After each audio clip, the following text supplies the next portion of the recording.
La Normandie est connue pour être une terre d'accueil. Et c'est sans doute pour cette raison que de nombreux étrangers s'y installent chaque année pour couler des jours heureux. Aujourd'hui, dans l'histoire de se balader, je vous propose de partir à la rencontre de ces femmes et de ces hommes venus de pays lointains et qui ont choisi de poursuivre leur vie dans notre région. Keino, joueur de baseball vénézuélien, nous parlera de sa carrière sportive qui l'a amené à devenir coach de l'équipe des Huskies de Rouen. Je suis le fondateur de ce centre d'entraînement. Tu es fier de ça, non? Oui, oui. Il y a certains joueurs d'ici qui sortent à jouer avec l'équipe nationale. Donc ça donne encore de crédibilité à mon travail et ça me montre à moi-même que je suis dans le bon chemin. Puis la rayonnante Roxana, peintre ouzbek, nous racontera son installation en Normandie, région qui est devenue au fil du temps l'une de ses principales sources d'inspiration. La Normandie, elle est connue pour les lumières, n'est-ce pas?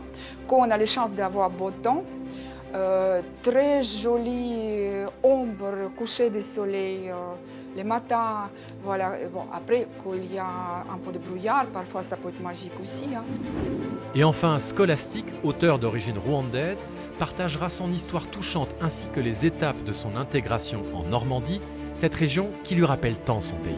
J'ai vu le pays d'Auge, les collines du pays d'Auge qui me rappellent le Rwanda, l'habitat dispersé du Rwanda et en même temps les vaches. Je me suis dit, mon lieu de vie sera ici en Normandie. Histoire de se balader, mais à l'honneur, les Normands de cœur.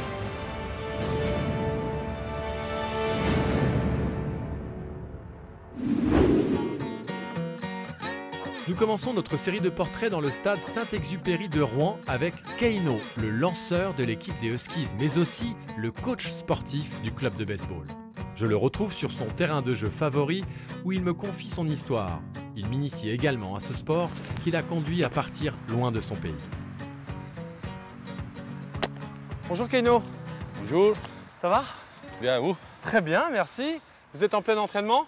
Oui. Ça y est de rester en forme. Tu es vénézuélien. Est-ce qu'au Venezuela, c'est un sport qui est populaire, le baseball? Oui, c'est le sport numéro 1. Ah, c'est le sport numéro 1. Oui, oui, on est plein de stars qui jouent aux États-Unis aujourd'hui. D'accord. Et voilà, on est des gros stades au Venezuela aussi, de 30 000 personnes. Ah oui, d'accord. Donc voilà, c'est de là où vient que je joue au baseball depuis 7 ans. Voilà.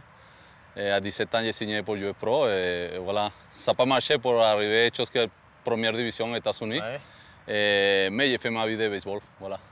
Avec ton élève, tu es en train de faire quoi? Travailler un petit peu la localisation. Voilà, c'est une période de l'année où on travaille juste la technique de lancer. D'accord. Allez Dylan, t'en laisse pas passer une! Wow, c'est fort quand même. Hein. Ça lui fait pas mal à la main quand il récupère la balle? Non, il a l'habitude. Non, l'habitude, ça donne l'impression, mais... Parce que le bruit... Bam! Je sais pas si vous entendez le clac là du bruit quand même dans le gant. Enfin, on voit bien quoi. Ça a l'air difficile parce que en fait, il faut récupérer la balle à cet endroit-là, en fait, le gant, entre les doigts, entre le pouce et l'index. Il n'y a que du cuir, sauf que si ça tape les doigts ici ou le pouce, il y a moyen de se briser un os quand même. Alors, ça, est-ce que ça t'intéresse d'essayer de lancer quelques balles? Bah pourquoi pas, ouais. Allez. T'es prêt, Dylan?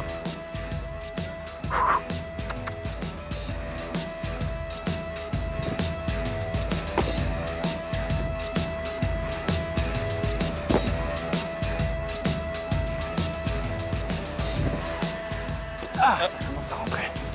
C'est un bon lancer pour finir. Est-ce que ça te plaît d'essayer maintenant, d'essayer de cacher maintenant? Ah ouais, carrément. Récupérer la balle. Donc, on inverse. On va voir avec Dylan. Ah, ils sont pas du tout pareils, les deux gants, en fait. Je pensais que c'était les mêmes. Là, dans celui-là, pareil, il faut recevoir au milieu. Si elle tape ici, ça fait mal aux mains ou pas? Non. Parce que c'est bien rembourré, du coup. Oui, oui. D'accord.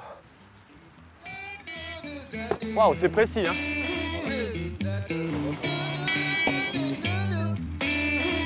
Ouais.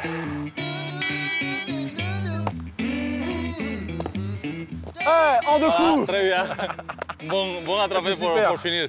Bon, bah ça, là, on vient de voir un petit peu la part défensive de jeu. Ouais. Est-ce que ça te dérange si on va voir un peu la part offensive? Ah, avec la batte et tout? On appelle la frappe, oui, dans les cages. Avec grand plaisir. C'est là-bas? Oui. Avec grand plaisir. Bon, il y a deux choses primordiales. La batte, bien sûr. La batte, bien sûr. Et les casques pour protéger. La balle, des fois, vient très fort, 95 km par heure, donc ça fait mal. Ah ouais. Mais moi, j'ai pas grand-chose dans la tête. Ouais, je vais le mettre quand même. Point A ou point B. D'accord. Tu dois J'ai pas qui glisse déjà.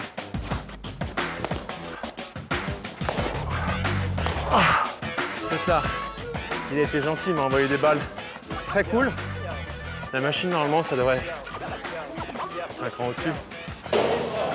Ça va vite. Hop! Ah, la vache! Ah! T'as pas envoyé la balle très fort, c'est ça? Non, c'était Et en fait, j'entendais le souffle de la balle qui arrivait. Ah bah, j'étais presque toujours en retard, mais je suis content, j'en ai touché. 1,5 quoi. Oui, c'est la première fois, il ne faut pas oublier ça. Moi, je te propose, Keino, si tu as besoin d'un bon batteur, eh ben, tu m'appelles pas. D'accord? D'accord. On fait ça? Deal. En revanche, j'ai plein de questions à te poser, on va s'installer là-bas. D'accord, ça marche. Avant d'arriver en France, ton parcours, c'était quoi? Bah, j'ai signé baseball pro à l'âge de 17 ans avec Kansas City Royals. Ah oui? Voilà, au bout de 2 ans, ils ont me laissé partir. Et j'ai trouvé avec Cleveland Indians, une deuxième équipe professionnelle. Là, j'ai joué 2 ans encore. Et tout de suite après, ils ont me laissé libre dans l'année 2001. Et c'est là que j'ai enchaîné avec la Pays-Bas. J'ai trouvé une équipe là-bas, dans la ville d'Almira. Et là, j'ai joué 3 ans, de 2002, 2003 et 2004. Et pour l'année 2005, j'ai trouvé ici avec le club de Roi. Et voilà, depuis, je suis là. Et alors, quand tu étais enfant au Venezuela, ton rêve, c'était quoi? Bah, jouer en Big League, jouer aux États-Unis, le niveau le plus haut possible. Voilà. Et en Venezuela, on respire le baseball. Et tout le monde dit, ah, je veux jouer au baseball. Donc, une fois que tu signes pro, tu dis, OK, bah, c'est presque fait. Mais en fait, c'est très difficile. Et pas seulement la concurrence, mais aussi, quand tu as 17 ans, c'est pas évident de quitter toute ta famille et partir ailleurs. Aujourd'hui, tu penses que tu as fait le meilleur choix? En fait, je suis très fier, pas seulement de ce que j'ai fait moi avec ma personne, avec ma vie, mais tout ce que j'ai fait avec les gens qui m'approchent depuis. Quand tu as l'expérience pro, tout le monde pense que tu sais tout de baseball. Donc en Europe, ce n'est pas évident de trouver un joueur pro et on t'écoute beaucoup, avec beaucoup de respect. Et voilà, j'ai utilisé ça pas seulement pour moi, mais pour aider à développer le sport. Je me sens fier de ça, de le groupe qu'on a aujourd'hui. C'est un groupe très soudé. Et voilà, on perd, on gagne, on reste soudé. Et je pense que ça, c'est un truc qu'on est dans ma famille aussi en Venezuela. Je déteste perdre. Et ici, l'équipe de Roi, ça m'a aidé beaucoup à ça. Donc chaque fois quand je disais bah, il me faut le terrain de telle heure à telle heure pour entraîner les joueurs, ils ont dit bah, il n'y a pas de problème. Et alors quand tu es arrivé la première fois en Normandie, qu'est-ce que tu as pensé de cette région? C'était quoi ton premier sentiment quand tu es arrivé ici? J'étais un peu choqué quand j'ai vu que la place Jeanne d'Arc et j'ai lu un peu l'histoire et j'ai dit mais attends, j'ai vu un film il y a quelques ans par rapport à ça, mais ça ne peut pas être la même, non? Si. Et voilà, il y avait ma femme qui me dit oui, c'est la même. Et je dis, waouh, c'est pas possible que je sois dans les lieux où il y avait quelqu'un que j'ai vu dans un film. Donc voilà, après, j'ai appris beaucoup avec tous mes amis ici de la culture des Rouennais, que c'est différent à les Français. Oui. Voilà, parce que avec les gens que je connais en Montpellier, c'est différent encore la culture. À Paris, c'est différent. Les sens d'humour, la privacité, le respect qu'on a ici à Rouen, les citoyens, c'est différent d'ailleurs. Voilà, et je crois que j'ai développé un peu de ça sur moi. Et aujourd'hui, tu te sens vraiment chez toi, ici, à Rouen? Est-ce que tu as l'impression de te sentir normand ou pas du tout? Je crois que oui. Ouais, je crois que oui, oui. J'ai très l'habitude maintenant de chaque fois quand je vais sortir, automatiquement, je prends mon manteau, je sors. C'est pas comme si je suis en Venezuela, ok, je sors en t-shirt, penser qu'il fait beau et c'est tout. Alors on ne sait jamais ce que nous réserve l'avenir, mais toi, tu penses que tu pourrais rester ta vie ici, faire toute ta vie ici en Normandie? Je pense que oui. Je pense qu'aujourd'hui en baseball, le support que j'ai de la part du club, ça me donne beaucoup de stabilité. Voilà, aujourd'hui, je gère un centre d'entraînement universitaire qui n'existait pas dans l'époque. Ça, c'est son 3e année. Et donc, je suis le fondateur de ce centre d'entraînement. Tu es fier de ça, non? Oui, oui. Il y a certains joueurs d'ici qui sortent à jouer avec l'équipe nationale. Donc, ça donne encore de crédibilité à mon travail et ça me montre à moi-même que je suis dans le bon chemin. Bon, bah super, je te remercie et je te Merci, souhaite Vincent. de gagner l'année prochaine. Merci, on va Je te regarderai à la télé. Après tous ces efforts, je reprends la route direction Villedieu-les-Poêles. J'y retrouve Roxana, peintre d'origine ouzbek. Elle continue d'exercer sa passion dans son atelier normand. Et c'est autour d'une tasse de thé entre 2 leçons de russe que cette femme chaleureuse me fait part de sa nouvelle vie en Normandie. Ah, je crois que je suis au bon endroit. Ah, мы говорим по-русски. Bah, donc ici, on parle russe. Поработали сегодня неплохо. On a bien travaillé aujourd'hui. Vous faites les progrès. Спасибо. До следующего раза. À la prochaine. До скорого. J'arrive à la fin du cours de russe. Молодцы. Молодцы, bien fait. Пока. Пока. Пока, bah oui. Bonjour. Ah, подождите. Bonjour, j'arrive à la fin de votre cours. Ah, enchanté. Enchanté, Roxana. Bonjour. Приятно познакомиться. Bonjour. Comment on dit bonjour en russe, Roxana? Dites-moi. Plus facile, привет. Привет. Salut. Привет. Привет. C'est plus court. Alors, dites-moi pourquoi vous êtes motivé à apprendre le russe? C'est un défi intellectuel un peu. Ouais. Hein, C'est pas une langue facile, non? Ah non, pas vraiment. Ouais. Par rapport au français, c'est vraiment une mécanique de l'esprit qui est difficile pour apprendre le russe? Ouais, c'est assez différent, oui. Ouais. Mais ils sont doués, hein. Ouais, ils sont doués quand même. Bah, vous avez fini le cours, c'est ça? Eh oui. Bon, bah alors moi je vous vole Roxana et je vais la faire parler. Хорошо, pas de problème. Ah, donc ça c'est votre univers. C'est ici que vous êtes installé. C'est mon lieu de travail. Normalement, c'est un atelier de peinture. Et en même temps, c'est le siège social de notre petite association pour les échanges culturels avec la Russie. D'accord. Voilà, qui a commencé à exister depuis 2010, parce que 2010, c'était l'année croisée la Russie-la France. Oui, oui, d'accord. Et on propose le cours de russe justement dans le cadre de cette petite association. Alors ici, c'est très coloré, il y a plein de références à la culture russe, on le voit juste là, des affiches. Et ça, c'est votre travail de peintre. On voit que, alors, notamment, vous utilisez beaucoup de couleurs, il y a quelque chose de très, très flash.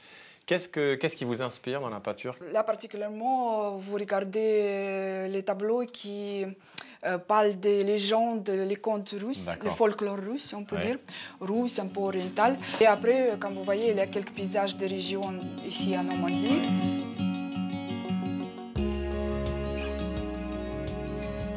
Ça fait combien de temps que vous êtes en France? Ça fait exactement 20 ans depuis que je suis arrivée. Mais pour être honnête, au début, les premiers 10 ans, ce n'était pas facile du tout. Quand vous êtes arrivé ici, quelle était la raison de votre venue ici en France? C'était vraiment par hasard, pour être honnête. Mais je ne regrette pas parce que maintenant, c'est chez moi, on peut dire, parce que mon fils fait toutes ses études ici, en Normandie. J'ai maintenant un mari avec qui j'habite ici en Normandie. Voilà, on peut dire que maintenant, c'est chez moi ici. Et les 10 premières années, donc c'était difficile? C'était difficile pour les raisons de langue. C'est aussi difficile que le russe, quoi, le français? C'est différent, mais c'est un challenge qu'on n'a pas grandi, parce que quand je suis arrivée, j'avais déjà quand même 32 ans. Commencer comme les enfants à l'école, à cet âge, c'est pas facile du tout. Et alors, quand vous arrivez ici en Normandie, c'est quoi votre première perception de la région? Ce que j'ai trouvé sympa, c'est qu'on a un peu de tout. On a la plage, les mers, on a un peu de forêt, l'architecture intéressante. On n'est pas très loin des centres culturels, on n'est pas très loin de Paris, on n'est pas très loin de Grande-Bretagne. C'est une période qui vous a paru longue, vous, ces 10 années-là? C'est-à-dire que chaque année, on commence à se sentir plus intégré quand même. Par exemple, j'ai vécu dans une ferme qui était vraiment isolée, on peut dire. Très jolie ferme à Bressay, pas très loin d'ici. C'était sympathique dans le sens que les gens là-bas vraiment aiment les artistes comme moi. Même les gens qui font agriculture, il m'a parfois demandé les tableaux sur commande. Par exemple, quelqu'un voulait que je fasse tableau de ses moutons, vous voyez, les choses comme ça. Après, je suis déménagée à Grandville, ça bouge un peu plus si vous voulez. C'est très sympathique ville, on dit Monaco du Nord, n'est-ce pas? Voilà. Et là, j'ai vécu 10 ans. Et finalement, je suis avec les poils. C'est-à-dire que j'avais plusieurs périodes, si vous voulez. Tous les peintres ont plusieurs périodes. Hein. Picasso, il a sa période rose, sa période bleue. Voilà, vous avez la période Villedieu, la période Grandville. Et alors là, vous êtes à Villedieu depuis combien de temps? Depuis pas longtemps, en fait. C'est très, très récent. Voilà. C'est vraiment la première année. Mais j'ai déjà fait pas mal de contacts intéressants. C'est une ville, petite ville, mais très sympathique. Ça bouge en été parce qu'il y a pas mal de touristes. C'est aussi assez international. Et vous venez d'Ouzbékistan en étant ici en Normandie, si vous repensez à vos souvenirs. Vous êtes parti à quel âge de l'Ouzbékistan? Alors j'avais 27 ans. Vous aviez 27 ans, donc Ouais. vous aviez déjà un certain âge, vous avez passé toute votre enfance là-bas. Est-ce que c'est un choc ou pas par rapport d'une part à la culture de l'Ouzbékistan et puis d'autre part par rapport au paysage par exemple? Ah, bien sûr, bien sûr. C'est comme si on est arrivé sur une autre planète, si vous voulez. Tout est différent, le climat, les cultures, le mental. Et je pense qu'aujourd'hui, je ne pourrais pas le faire. Hein. Mais là, j'étais vraiment assez jeune, à 27 ans. Plus souple. Voilà. Alors vous avez fait l'école des beaux-arts en Ouzbékistan. Vous avez fait pas mal d'études liées évidemment à l'apprentissage de la peinture. En arrivant ici, ce que je vois dans vos toiles, c'est quand même relativement inspiré de la Russie. Et en fait, on voit des représentations du Mont-Saint-Michel, on voit la campagne normande. Est-ce que c'est une source d'inspiration riche aujourd'hui, cette Normandie? La Normandie, elle est connue pour les lumières, n'est-ce pas? Quand on a la chance d'avoir beau temps, très jolie ombre, coucher de soleil le matin. Voilà. Bon, après, quand il y a un peu de brouillard, parfois ça peut être magique aussi. Et le fait de venir sur ces terres où il y a eu Monet, Corot, Caillebotte, etc. Oui, bien sûr, c'est un bonus à plus, bien sûr. Parce que, bien sûr, qu'on a appris tout ça à l'école avec les images de reproduction, avec Histoire des Beaux-Arts. C'est vrai que je savais déjà tout ça. Mais une chose savoir et l'autre chose arriver soi-même et découvrir encore plus sur les places, c'est encore mieux. Est-ce que je peux vous proposer un thé peut-être? Parce que je sens que vous avez un peu... Parler, là, je commence à voir ça. Est-ce que vous aviez imaginé, quand vous étiez petite fille en Ouzbékistan, que vous passeriez une partie de votre vie dans cette ville de Normandie? Pas du tout, non. Vous aviez des rêves d'ailleurs ou pas? Oui, bon, si vous dites vraiment petite, j'avais peut-être les rêves un peu différents parce que j'ai passé toute mon enfance avec ma maman qui était chanteuse d'opéra. Et je participais comme un enfant, je fais le rôle des enfants, des spectacles. Ça, c'est votre maman?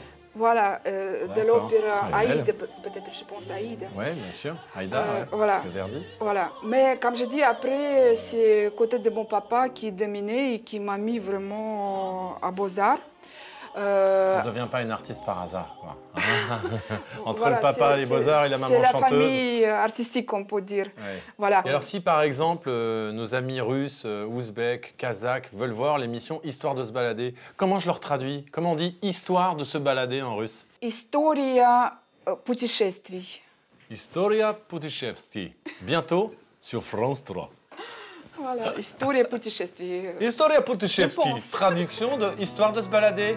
Bientôt dans votre... Après ce délicieux moment passé en compagnie de Roxana, je vous propose maintenant de découvrir le récit émouvant de Scholastique, une auteure rwandaise. Elle revient sur son exil, sa renaissance grâce à l'écriture et sur son attachement à sa terre d'accueil, la Normandie. Scholastique, où est-elle? Elle me donne rendez-vous dans un cimetière. Ah, je la vois là-bas.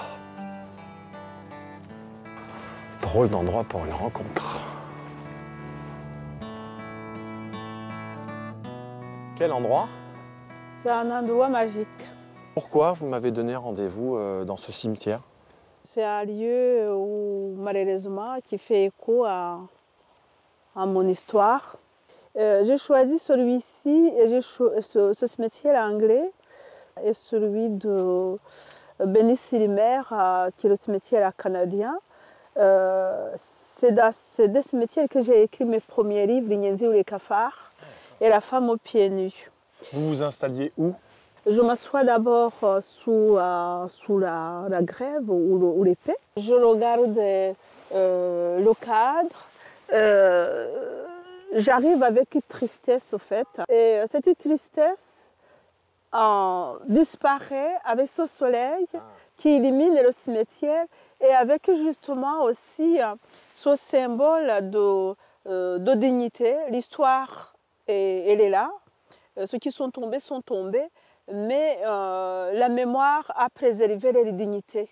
Et puis il y a l'envie positive par contre, de dire j'aurais aimé que mes gens aussi qui sont tombés au Rwanda, qui sont dans les fosses communes, dans l'anonymat, puissent avoir un lieu aussi respectueux. Parce que vous voyez, il y a les plaques là, soldat inconnu, connu de Dieu seul. Hein. Ouais. Et là, quelquefois, quand je vous dis que j'ai un pincement au cœur, parce que j'aimerais bien, on essaye au Rwanda de sortir les ossements dans les fosses communes pour faire un lieu.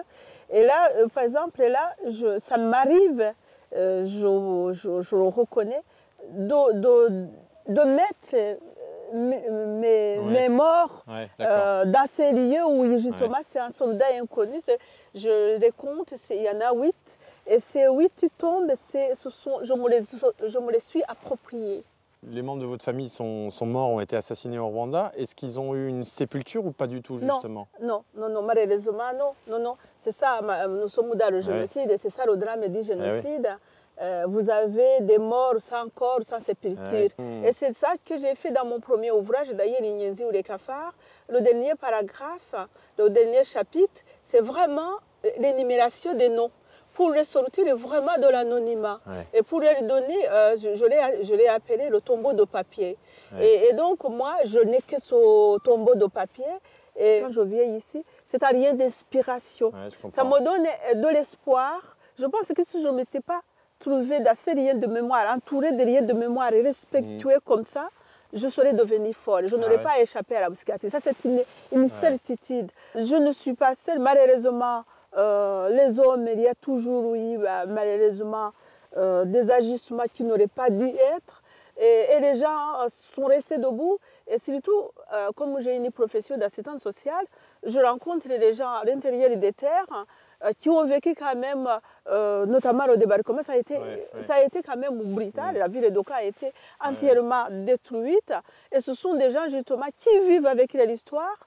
Et quelque part, ça me réchauffait de dire je ne suis pas seule dans ce malheur et je vais remonter la pente. Quand vous commenciez à écrire ici, c'était il y a combien de temps? J'ai écrit à partir de 2004. Au retour du Rwanda, parce que pendant longtemps, pendant 10 ans, je n'avais pas pu affronter la réalité nue des dégâts.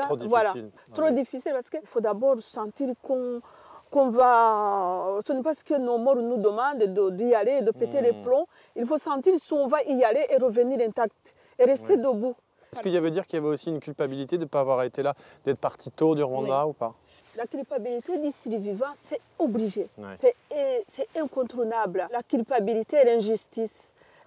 L'injustice, c'est par rapport à la vie. De dire pourquoi la vie a choisi moi pour rester, pour vivre cette vie qui n'est plus une vie. Pour vivre cette douleur. Ils sont morts et ils sont morts. Malheureusement, je condamne, je regrette la façon dont on les a tués. Parce que s'il n'y avait pas eu des actes de barbarie, il est vrai que si on les avait tués par coup de balle, je pense que ça aurait été plus apaisant. Mais c'est la barbarie qui est difficile à digérer. Qu'est-ce que j'avais de plus que mes frères et sœurs qui étaient sûrement plus intelligents, qui avaient beaucoup plus sûrement autant que moi, voire plus. Et surtout les jeunes sœurs, les jeunes nigériennes, qui étaient beaucoup plus jeunes. Donc vous vivez la culpabilité, c'est obligé. Mais moi, à ce qui me concerne, avec l'écriture, j'ai réussi justement à trouver un apaisement, à donner sens à ma survie, parce que je suis survivante, je ne suis pas rescapée du tout. Ça a été le choix de mes parents, que je saurais la mémoire. Ça a été un choix qui, de longue date, que j'ai été sauvée par l'école, par l'entêtement de mon père. Donc, comme j'avais été à l'école secondaire, que je parlais français, c'était le passeport international. Donc, en 1973, quand on nous a chassés des écoles et des administrations, à ce moment, les parents ont dit, nous, on ne va pas disparaître dans l'anonymat. Il y a Mukasonga qui a appris à parler français, qui a un passeport international, et les part. Par contre, j'allais me culpabiliser si j'avais failli, si je n'avais pas pu être la bonne gardienne de la mémoire. Donc l'écriture a validé, au fait, a légitimé ce que les parents attendaient de moi. Quand vous êtes arrivé en Normandie, et même encore aujourd'hui, est-ce qu'il y a quelque chose qui vous aurait fait sentir que c'était votre nouvelle maison et qu'il y avait peut-être vous avez trouvé un rapport entre le Rwanda, quelque chose qui vous liait au Rwanda? Les vaches. Les vaches? Les vaches. Quand j'ai traversé la Normandie, on était libre d'aller où on voulait. Mon mari n'avait pas d'attache particulière ici. J'ai vu le pays d'Auge, les collines du pays d'Auge qui me rappellent le Rwanda, l'habitat dispersé du Rwanda, et en même temps les vaches. Je me suis dit, mon lieu de vie sera ici en Normandie. Et alors, puis il y avait la pluie. Mine de rien, j'aime la pluie parce que c'est la vie. Dans tous mes livres, il y a toujours une place pour la vache. Chez moi, ça représente beaucoup de choses. C'est la vie, c'est la prospérité, c'est le Rwanda. Donc ça m'apaisait, je retrouvais mes repères. Je termine mon périple sur cette rencontre bouleversante mais pleine d'espoir. J'ai eu la chance de découvrir aujourd'hui 3 Normands d'adoption qui ont partagé avec moi leurs histoires personnelles. Ils ont laissé leur vie derrière eux pour écrire une nouvelle page de leur histoire en Normandie. Territoire de cœur, d'inspiration ou d'opportunité, la Normandie ne laisse pas indifférent. On se retrouve bientôt pour de nouvelles aventures d'Histoire de se balader. Faire des balles plus grosses ou pas? Genre envoyer un ballon